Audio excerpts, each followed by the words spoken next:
mean, that thing is huge from here. It's like the Kilkenny Castle. And I really don't know what's at the top.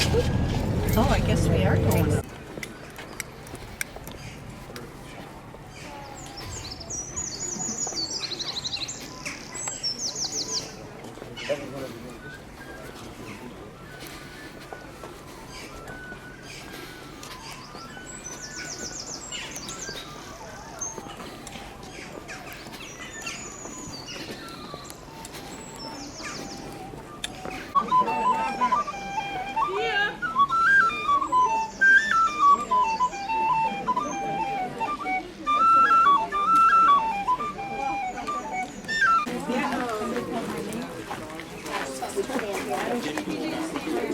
Alright, all your good Japanese, take pictures. Yeah. At least they could have done is dress up with, you know, like. That could be, yeah, exactly. Dress like reenactment. I heard you say something about that. You're Renaissance. I'm Mary. Let's go for it. We're still moving. Hey, holy dirt. Holy dirt. All right. Yes, and I'll tell you why in a few minutes. Right, now, just to let you know, you can photograph whatever, yeah. Just be a bit careful when we're going around because it's very uneven terrain. There's a graveyard up here and we have hidden bumps and hollows. They're actually collapsed gravestones. You can see that the limestone is still a bit wet this morning. Try and avoid the gravestones, the flash bumps, because if they're wet, they're like skating rings. Yeah, we've had a number of broken ankles up here already this year. Yeah, and the steps here are crooked. They look very regular, but they're quite chipped and crooked. It's the same. It's a medieval site, and if we do manage to get in here, mind your heads, because the doorways are very low, particularly for taller gentlemen who wear baseball caps. Everybody look up. Our stonework is very precious. There you go. Yeah. Now, the Rock of Cashel. The most common question actually up here is people come actually to us at the desk and they ask, where is the rock? You're on it. This is the Rock of Cashel. Okay. And it is a limestone outcrop that is attached to the underlying bedrock. So it's not a boulder. And it's sufficiently unusual in the Irish landscape. There aren't too many things like this here. So we know as far back as 6000 BC this was in use. Oh my goodness. The ancient name for the Rock of Cashel was Ard na Sea. Ard na Sea is the Irish for Hill of the Fairies. So it had some Hill of the Fairies. It had some sort of ritual significance. But the real history that we know of, so the recorded history, starts here on the Rock of Cashel in the year 370. And that is when the King of Southern Ireland, the King of Munster, whose name was Conall Cork, he came up here, took a look at the views and decided he was going to stay here. Now, you can see yourselves, lovely fields. They weren't here in 370. The whole island of Ireland was covered with primeval oak forest. Oh. Yeah. It was actually only really deforested. It was stripped during the time of Elizabeth I of England. Wow. And she died in 1603. So the king would have been looking down on forestry, no roads, and this was terribly important. He had a strategic advantage up here. He could see what was coming at him. So Cashel became the capital of Southern Ireland. And it was the capital, it was the seat of the kings. It's known as Cashel of the Kings. It was the seat of the kings from the year 370 right through until 1101. Now, do you know anything about Irish history? A little bit. Did you ever hear of a man called Brian Boru? Yeah. No. Well, some of you did. Brian Boru is very famous for us Irish because he was the most important high king we have ever known in this country. He destroyed the Vikings at the Battle of Clontarf in 1014, which was particularly poignant when I was telling a group of Danes the day before that. We had a real laugh. But Brian Boru... How about the Norwegians? No, we had the Danes in Ireland. Okay. Yeah, the Norwegians settled more in Scotland and Northern England. And you had the Jutes and Saxons. But yeah, he was actually crowned king here in 977. Now, in the year 1101, it was his great-grandson, Murtadach or Muirteartach I Brian, he decided he didn't want to be up here anymore, so the kings left the rock. And Murtagh O'Brien, that king, he had one fear. He thought that if he left the rock and took the kingship from it, the kingship would have been claimed by the McCarthys, his arch enemies. So rather than see that happen, he gave a grant of the Rock of Cashel in its entirety to the church. And this is what makes Cashel unique in Irish history. Not only was it royal and political, but it also became the most important religious site in Ireland during the Middle Ages. And yeah, again, just to give you a little tiny bit of background, we in Ireland developed our own form of Christianity. Have you heard of the beehive huts? No. Yes, yeah. They were the first monasteries ever established in mainland Europe. Yeah. And these were from the Desert Fathers who settled. These were the anchorites, the people who prayed alone, settled in the Sahara Desert. And they moved up into Western Ireland. So Ireland based itself on the monastic code, which Rome didn't like. So we developed our own form of Christianity. We cherry-picked. Yeah. And the Celtic Church became very powerful on both of these islands. And then, of course, in 1101, Murtagh O'Brien gave the Rock of Cashel to the Roman Church, which meant that was the death knell of Celtic Christianity. So you had Roman Christianity here on the Rock. In 1111, the first ever Archbishop in Ireland was appointed here on the Rock of Cashel. And it became the seat of an archbishop. Nominally, it remains the seat of an archbishop, although it now belongs to the state. And the archbishops tore down the original royal structure, so there's nothing really left from the time of the kings, with the exception of the Round Tower. And the archbishops are responsible for what is up here today, because we have 5 church-associated buildings on the Rock. I'll tell you about them as we go around, but this building here, the Gothic Cathedral, I'll be going in there. That's the most tragic building. And we have a castle annexed to it. That's from 1400. The cathedral is 1235. The Round Tower is 980. Cormac's Chapel is 1127. And this is the baby, 1420. That was used to house the choir. And the place, yes, and you're going to probably sing in there if I can get you in there. Now, the place was abandoned in 1749, and it was quite a tragic story, really. The Archbishop at that time, he was the last Archbishop to be installed in that cathedral. His name was Arthur Price, and Arthur Price wasn't living up here. He was living in the centre of the town in a building. It's a wonderful Georgian building. It's covered in scaffolding at the moment, and that building it was constructed in 1730. It was sold in 1963. It is today a 5-star hotel. Eventually the scaffolding will come off it. It's been completely renovated. And it's said that rather than drive his coach and four up the Pothold Hill to celebrate service in the cathedral here, Arthur Price had an Act of Parliament passed called the Cathedrals Act, which stated that any cathedral with a roof be subject to tax.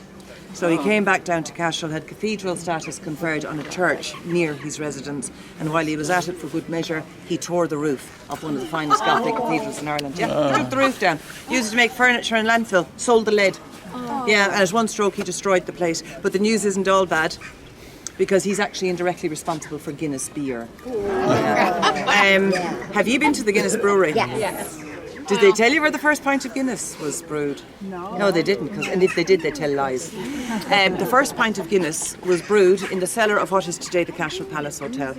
Because in 1740, that Archbishop who de-roofed the cathedral, he had a land agent called Richard Guinness. Richard Guinness made a mistake. He reached for mashed barley, instead he added burnt hops to the mix. And this burnt black porter appealed so much to the Archbishop that when he died in 1752, he left a legacy of £100 from the Rock of Cashel to his godson, Richard Guinness's son, Arthur Guinness. Arthur Guinness was named after the Archbishop. And using the money from the Rock, Arthur Guinness hightailed to Dublin in 1759 and signed the lease at the James's Gate Brewery. The rest is history. That's why I get to live in a village today. Now, here is the Cross of St. Patrick. Now, that's not the real one. The real one is in the cellar. When I'm finished with you, go down in here under the stairs. You'll go into an enclosed area. The original cross is in there. And the original cross dates to 1155. Yeah, and it's not a Celtic cross. In fact, this is the only cross of its kind in Ireland. It's an Italian cross. Yeah, and instead of having the wheel, the cross used to have two pillars on either side. And these pillars, you can see, they led up to the extended arms, and they were said to have been the two thieves or revolutionaries who were crucified at either side of Christ on Calvary. Yeah. And we have Christ on this face, and on the back face, on the eastern face, we have St. Patrick. And you've heard of St. Patrick? Yes. Lovely. Actually, this is probably the second most famous or most associated site with St. Patrick in Ireland. The real name of this site isn't the Rock of Cashel, it's St. Patrick's Rock.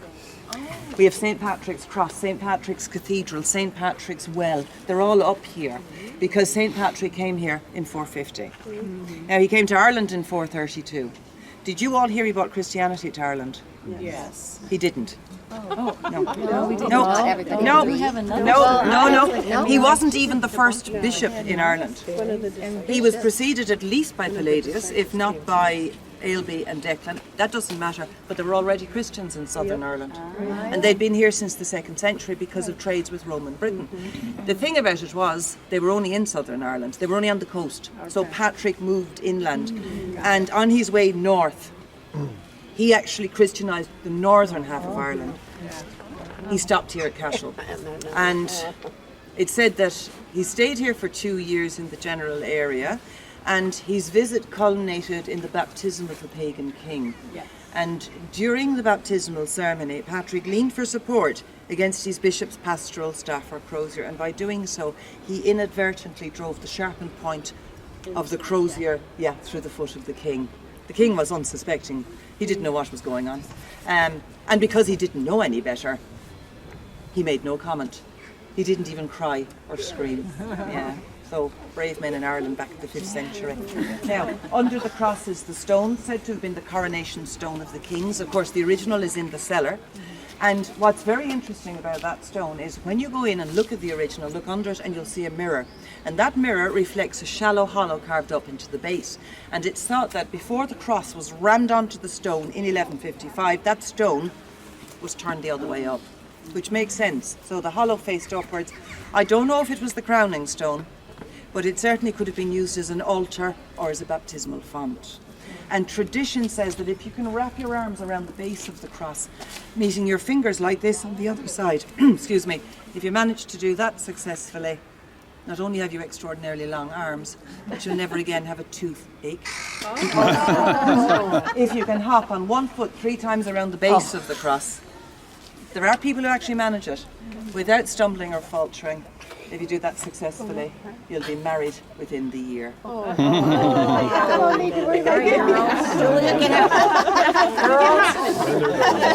worry about it. It doesn't actually work. Because I've been doing it for decades. We're going over here. Site, and it's the most common building in Ireland. Have you guys seen tower houses? Maybe. Yes. You actually have, yeah. Yes. There are 2,000 of them. Have you seen neglected, ruined, rectangular castles? They're tower houses. This one is really interesting because it's a prototype. It was one of the first ever built in Ireland in 1400. And part of it has collapsed, giving us a good cross-section. And tower houses were built by the Irish gentry. It's hard to believe, actually, that between the 15th and 17th centuries, this country was the most castellated country in Europe. Yeah, we had, for the little bit of population, because the land was so good. And the Irish gentry lived in these. Now, they were built for defence, they weren't built for comfort. And you can see the thick walls and the dark passageways and the, the tiny windows. They were dark, they were cavernous. Furniture was rudimentary. It said that that building housed the Archbishop of Cashel, which is highly unlikely because the Archbishop of Cashel was hugely representational. He was erudite, he was cultivated. He would not have lived in a building where there was no toilet. There you go. Yes, and they did have toilets in medieval castles, and they were known as garderobes. And a garderobe was a hole cut into the corner of a building with a drop directly to the ground. This one doesn't have any. So it's now thought that the Archbishop housed elsewhere. He would have used this, however, during times of trouble, and that this building was a centre of administration. He was one of the top 5 men in Ireland. All the land here belonged to him. And it was also used as a counting house or a bank. Cashel was extraordinarily wealthy during the Middle Ages. You see that triangular piece of masonry? That is the top corner of that building. Yeah. I'm sure you've heard that during the 1840s, we had a decade in this country that was almost unparalleled in misery. Not only did we have a famine where over 1 million people died and millions emigrated, we were attacked by a series of hurricanes. The first hurricane, the Night of the Great Wind, was in 1839. The last hurricane was in 1848. They bought half that castle down. And are you all from the US? Yes. Yeah, it was actually one of your priests. Yeah. Father William Corby, the Fighting Irish Corby, founder of Notre Dame University. Yeah. He was also the chaplain who addressed the Irish Brigade at the Battle of Gettysburg. He took all the excess rubble, with the exception of that corner piece. He brought it back to America, and he used the rubble to build a Catholic church called St. Bernard's at a place called Watertown in Wisconsin. So half that castle is in America today. And I also have to tease the Americans by saying we want it back.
Now, the reason I brought you over here was to show you what I think is very special. Now, it's a very Irish thing. You see the trees on the brow of that hill? Yes. That's a fairy fort. A fairy fort? Have you heard of fairy forts? Oh, No, I'm going to tell you about fairy forts. I love them. I do too, but I don't Now, know. a fairy fort is a circular enclosure, and this one has 3 clay embankments. And what they were, from the Stone Age times up until around the 11th century, they were the places where the clans lived. So depending on the socio-economic status of the inhabitants, a king would have had 4 embankments, and under him minor kings would have 3, right down to 1 embankment. They're the really small fairy forts, and we have 60,000 fairy forts in Ireland. Last year we discovered even more with the Great Drought and through the flying drones. And it's one good thing that happened with it. And we have 27 fairy forts around Cashel. And what happened was, in the late 700s, the Vikings came to Ireland, and with their all the families lived in these rats, these circular enclosures. And by the 11th century, the Irish started to leave their enclosures to move to the urban centres. These were abandoned, and that's when the fairies were there. These are portals to the other world. And the fairies are the indigenous people of Ireland. Before the Celts, we had the Firbolgs and the Tuatha Danann, and when the Celts came with their superior technology, they had ironed the Firbolgs and the Tuatha Danann. They went underground and resurfaced in the fairy forts. And they're just really wonderful, wonderful places. And in Ireland, they're typically Romanesque. The walls are low and muscular. You've got the rounded arches. They didn't have the technology of the pointed arch back then. And most people remark on the stone. It's built from a different stone. Everything here is flinty grey limestone. You're on a limestone plain here. This is creamy yellow sandstone, taken from a quarry 12 miles north of Cashel at a place called Drumban. And tradition has it they lifted it from Drumban up onto the wet and windy rock via a human chain 12 miles long, which if you want to believe you can. I mean, I told you in the cathedral the population of Ireland never went over 500,000 people. I'm sure they weren't all down here carting stone for Cormac's Chapel. It's a gorgeous story. But therein lies the problem. And by the way, people say 12 miles, that wasn't too far away. Back in the 12th century, that was like the other side of the planet. Yeah.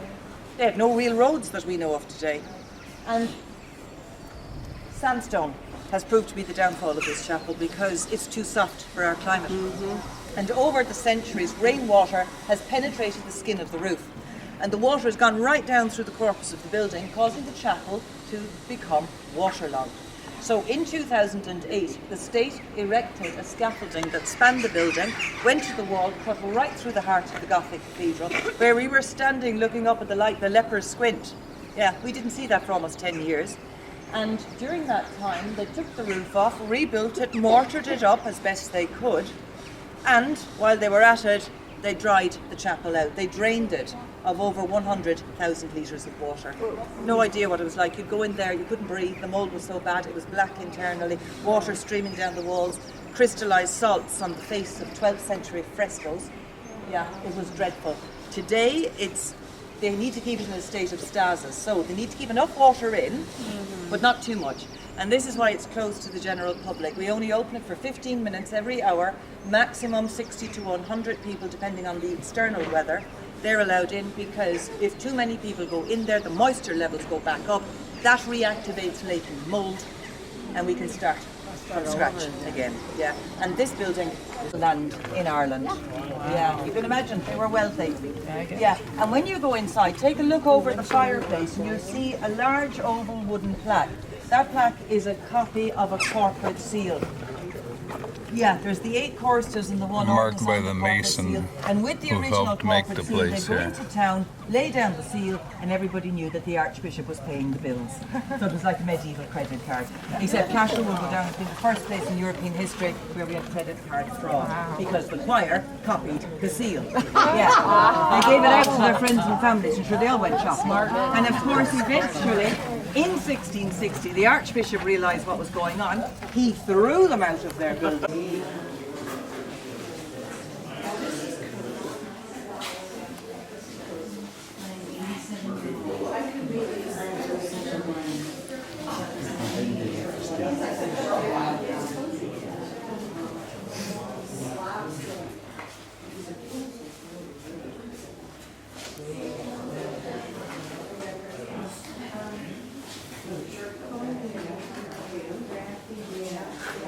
This was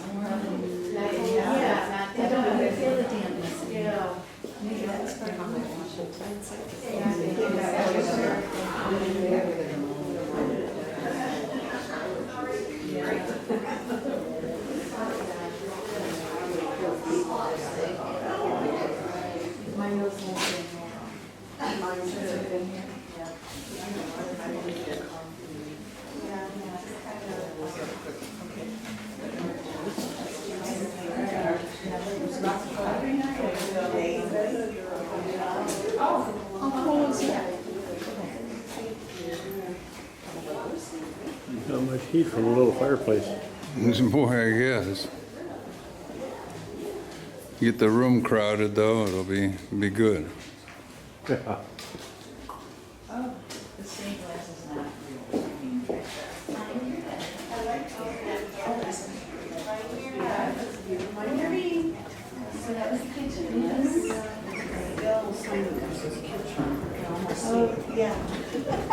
Was this the kitchen?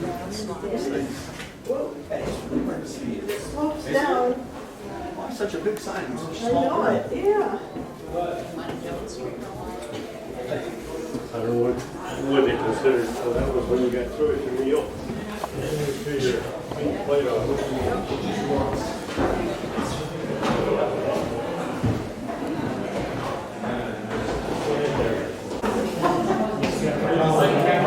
So I think what they call the basement here.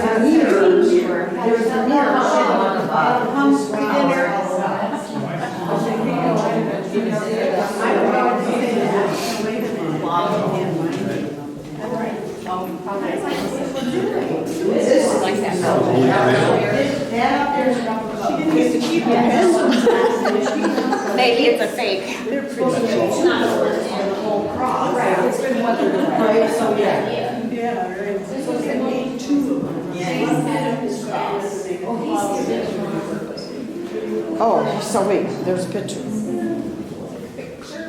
Of what it says.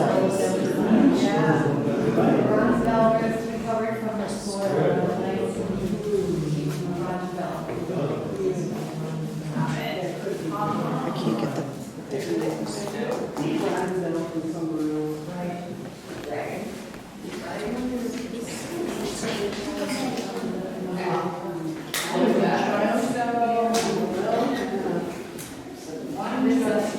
This is the chest that they found in the well. About a mirror, right?